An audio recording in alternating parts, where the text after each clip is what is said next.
So if you find this sleep story helpful or interesting, then give it a thumbs up, leave any comments that you've got below, and if you aren't already, subscribe to the channel and click the bell icon so you can receive notifications of when future sleep stories go live. I have dozens and dozens of stories already on my channel that you can go and search. I also release new stories every single week, so I hope you enjoy this story.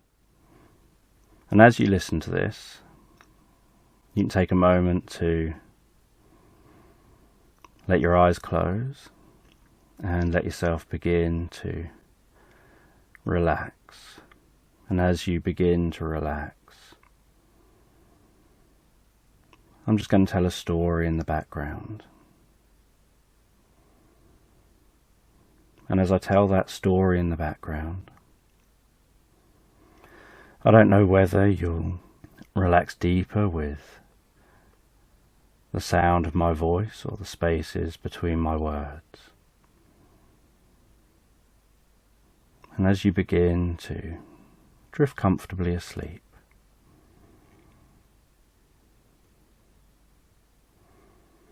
you can have a sense of somebody out on a sailing boat. And they're out on a sailing boat just as the sun's setting out on the sea, just a little way out from shore. And they can hear the water gently lapping against the side of the boat. And the wind catching the sail. And the slight breeze on their face.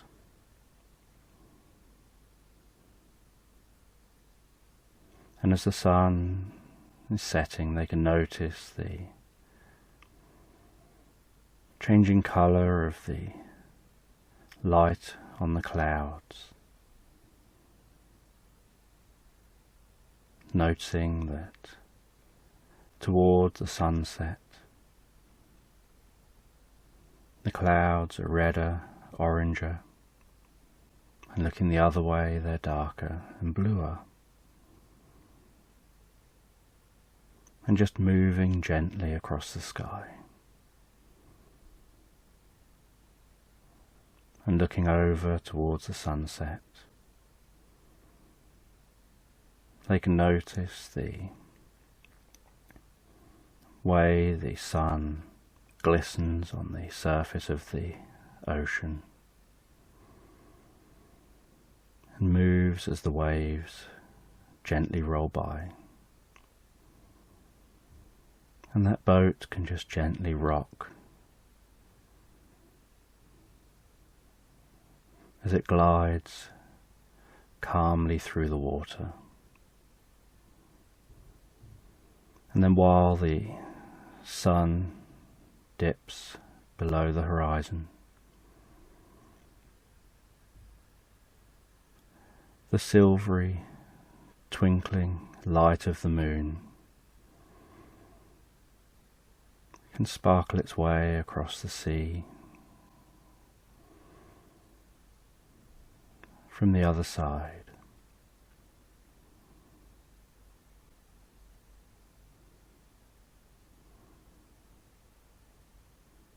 And the lower the sun goes, the more stars can begin to appear overhead, twinkling into existence.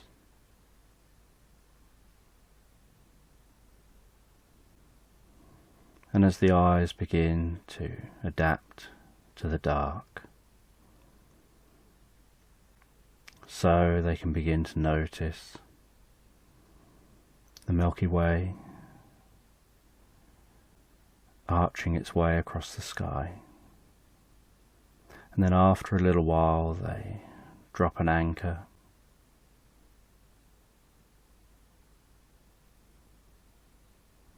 and they decide they're going to go on a night dive, and they get into their scuba gear.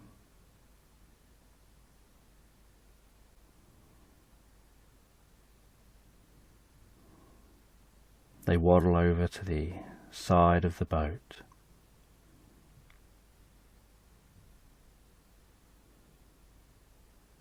And on the calm, still night, they plop over the side into the water.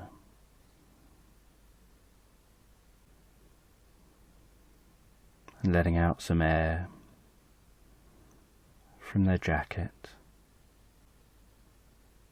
they begin to lower themselves down under the water. They hook themselves on to the anchor rope and continue lowering themselves down under the water.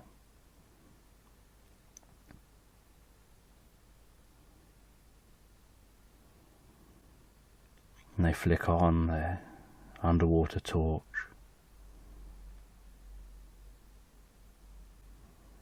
They can hear the bubbles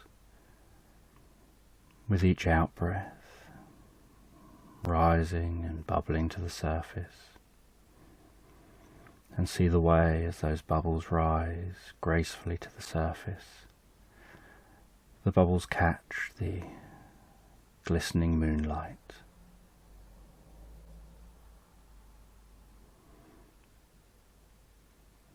As they gently and calmly move the torch around, looking around themselves under the water.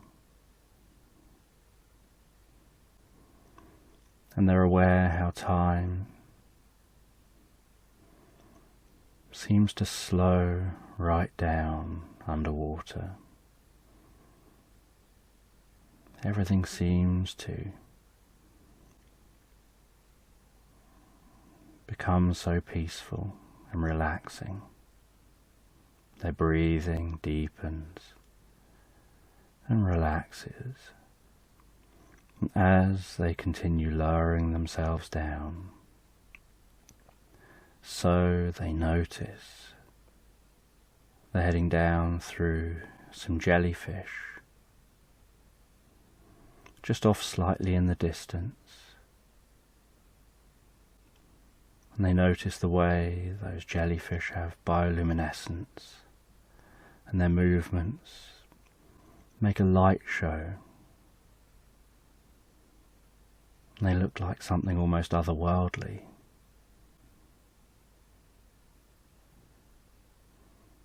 As they continue to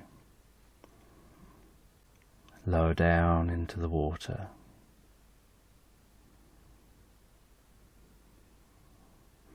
and while they continue lowering down in the water, they're heading down towards a wreck. And they follow that anchor rope all the way down to the surface underwater, and notice as they approach it how it's got a white kind of colour to it. It's got a slight blue tinge from the moonlight above.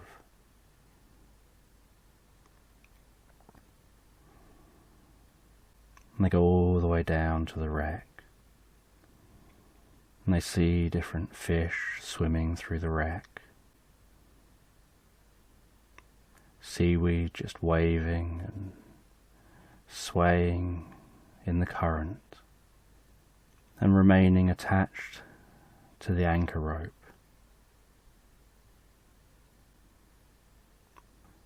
They unfurl their attachment from themselves a little bit, giving them some more slack, and they swim into the wreck. They find their way to the front of this boat, and with each kick of their fins,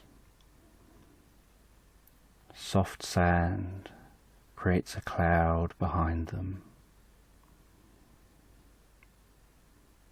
and they scan the way forward with their torch until they find where they're looking for, and they enter a room in this wreck. And they go over to a safe in this room.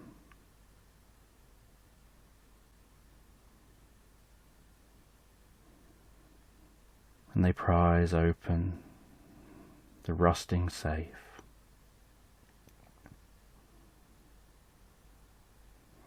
And take a scroll out of that safe and pop it into a bag they've got attached to them. And they find their way back, out from the wreck, back to the rope, and start ascending again. And they very slowly and gently rise their way back up towards the surface, taking their time,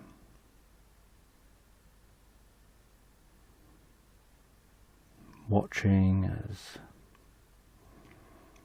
different fish swim around them, almost as if the fish are more inquisitive than they are. Rising up through the jellyfish, which part out of their way, all the way back up to their boat, and back on their boat. They change into their normal clothes, go inside the boat,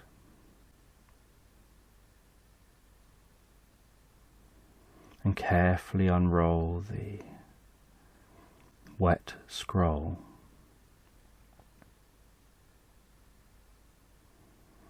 And they notice that the scroll still has writing on it, and it has a map on it and a cross, which obviously marks the position of what they're looking for.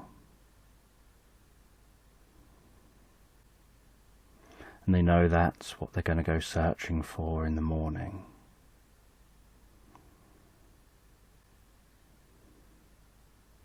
And with a sense of accomplishment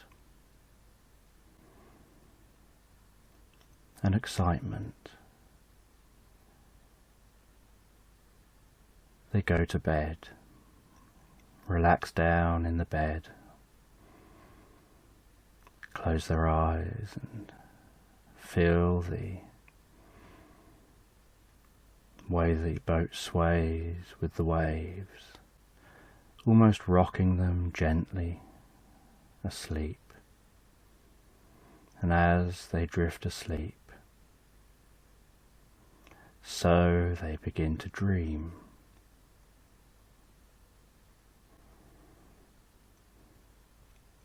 And they dream about being in a city in England 150 years earlier, hearing the clip-clop of horses, the rumbling of carriage wheels on cobbled streets, the background hum of people talking to each other, and realize that as this forms in their mind, they're sitting in the back of a horse-drawn cart, bobbing up and down on suspension of the cart as it travels over a cobbled street.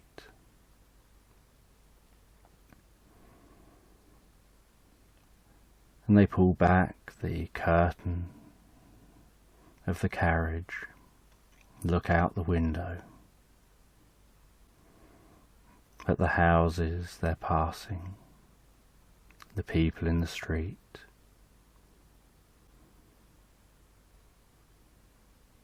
at the way people are so elegantly dressed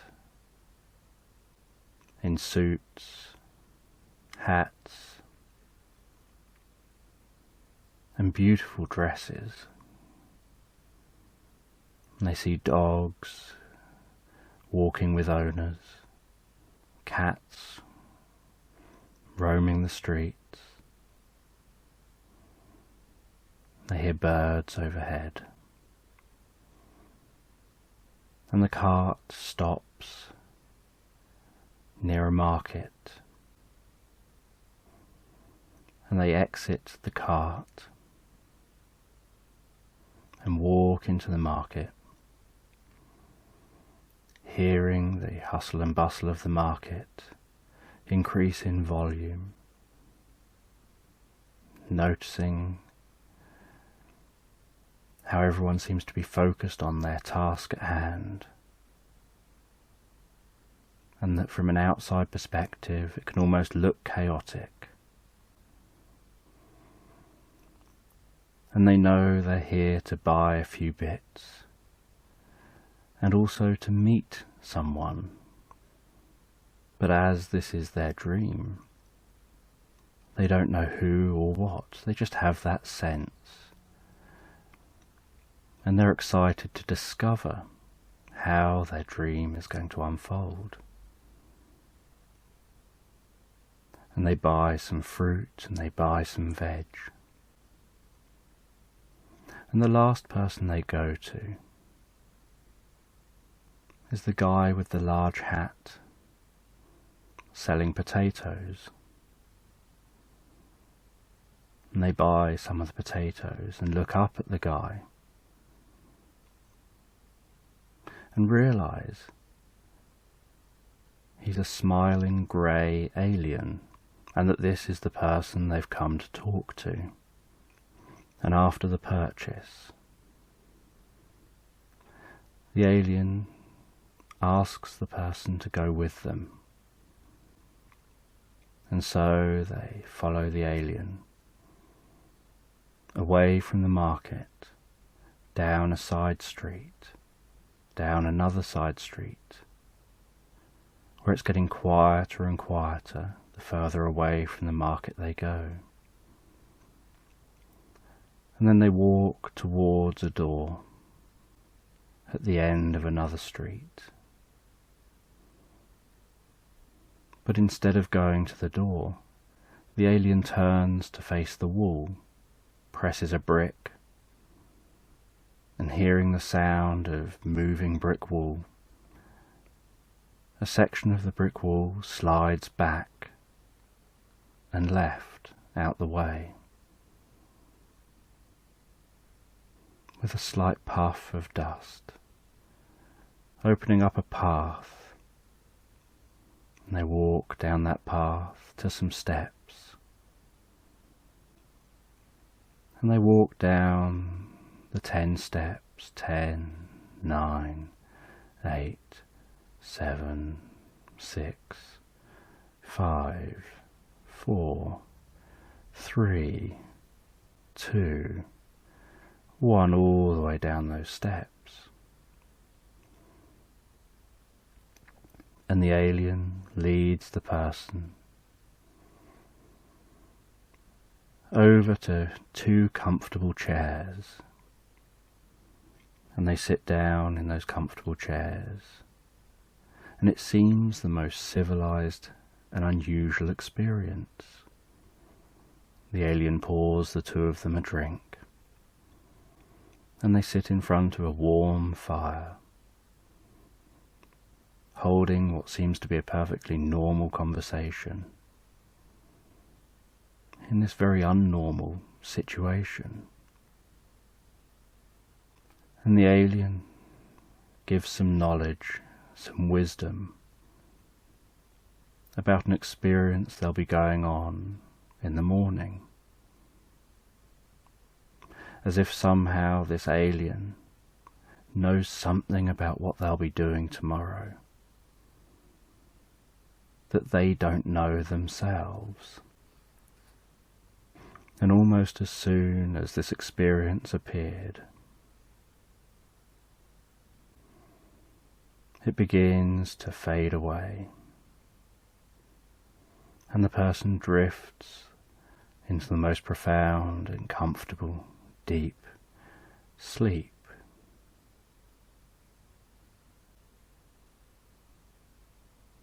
And then, with the sounds of seagulls around the boat,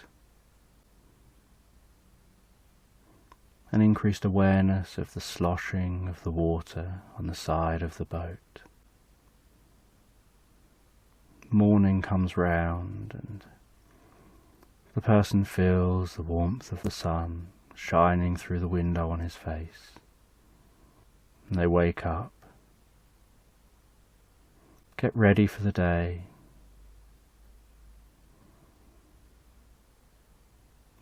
and get their boat into the shore before travelling out into the middle of a savannah. And it takes them half a day to travel all the way out to the middle of that savannah. And they know what it is they're looking for. They've got the scroll with them. And they start searching through this savannah, looking at the map, trying to work out from the map on the scroll what it relates to with what they can see. And they start looking through binoculars. They can see a herd of elephants.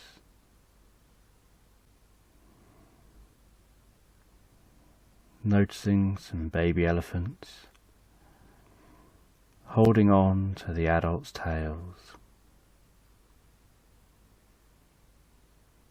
And they're sure those elephants are almost skipping along, almost having too much fun, and that the adult elephants were trying to keep them in check.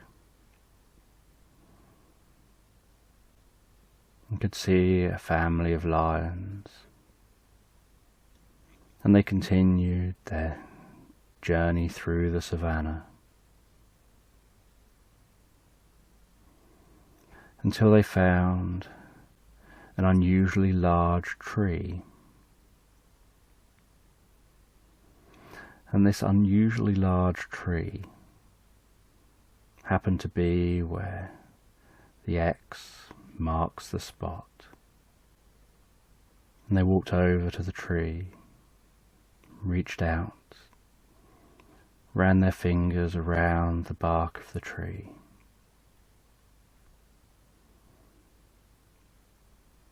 And noticed there was a gap in the base of this tree. And they crawled into that gap, finding some stairs.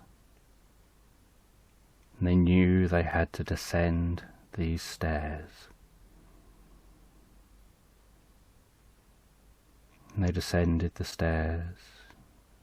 10, 9, 8, 7, 6, 5, 4, 3, 2, 1, all the way to the bottom of the stairs, where they saw something unusual. It looked like an orangey coloured fox with the bushiest, most beautiful tail, looking so friendly, with a slight blue glow around it.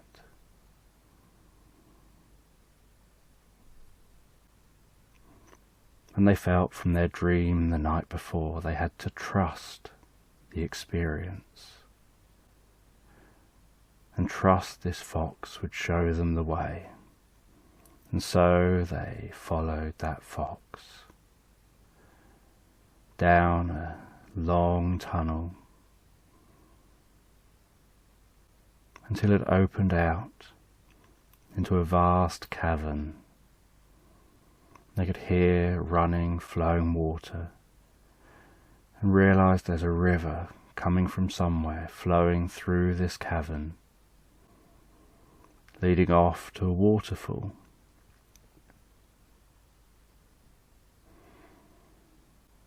and they arrived at the river. They could feel the spray of the water on their face.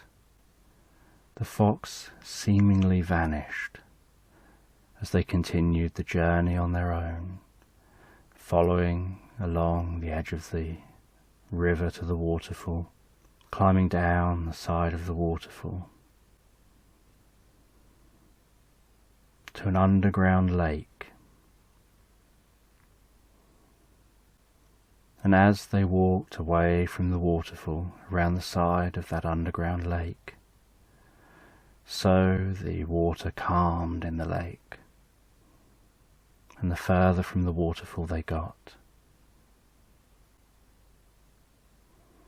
the calmer that water became. And they could see in the middle of a lake was this tiny island, and on that island they could see a chest.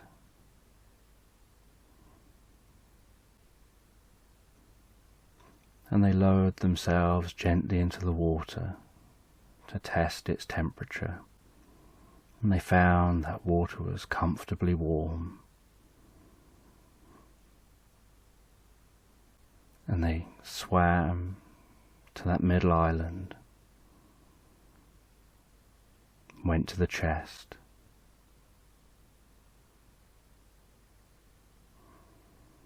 opened the chest, and found a medallion in the chest. And as they held that medallion, so they suddenly felt this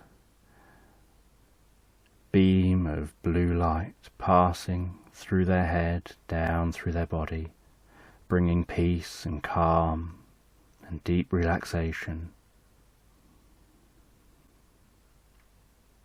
followed by wisdom and knowledge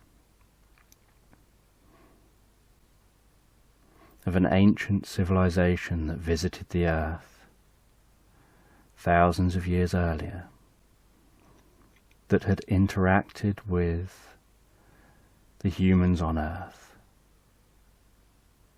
and had left this medallion to pass on their knowledge and their wisdom.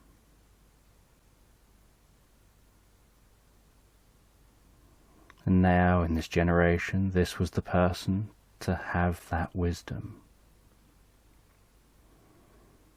And as that wisdom and knowledge passed inside them, so they knelt down, closed their eyes, and allowed themselves to receive that wisdom.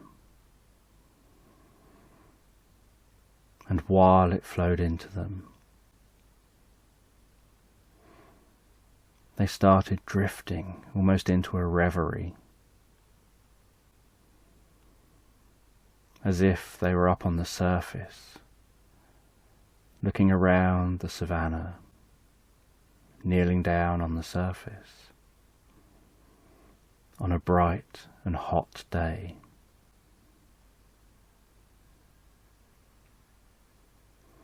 And while looking around on this bright and hot day, they noticed the light beginning to change, the sounds of the animals softening and then going quiet. And they noticed that the moon is moving across the sun, and within minutes there's just a ring of light in the sky, with streams of light coming from that ring, and a blanket of stars twinkling, and silence on the savannah.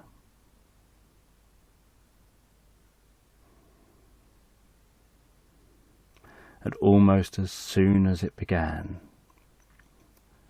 so the ring looked like a diamond ring, and the sun began to appear again, and the animals began to make sounds again, and the wisdom was being transmitted into this person.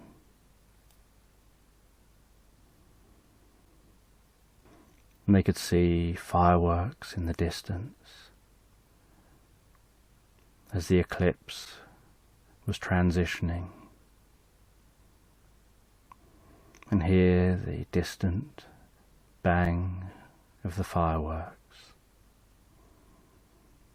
And they couldn't work out whether that was inside their head with what they were receiving, or a representation of that. They just went with it, allowed it to be absorbed with them, before finding themselves once again resting by that chest as the light began to fade and the wisdom was within them. And they placed that medallion back where they found it, knowing that the wisdom had been transmitted. They swam back across the lake, and they found their way back out of the cave and out of the tree.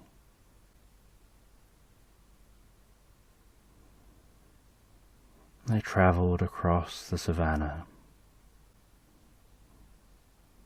and before they went home,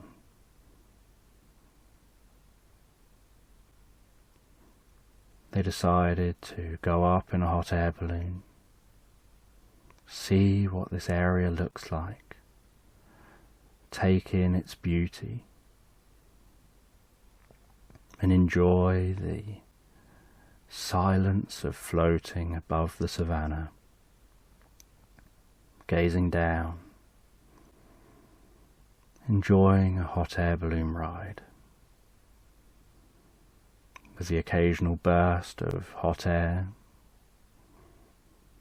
seeing the elephants, seeing lions, herds of other animals, before ending the day, travelling back to their boat, relaxing down in the boat, and drifting and floating comfortably and relaxed, asleep.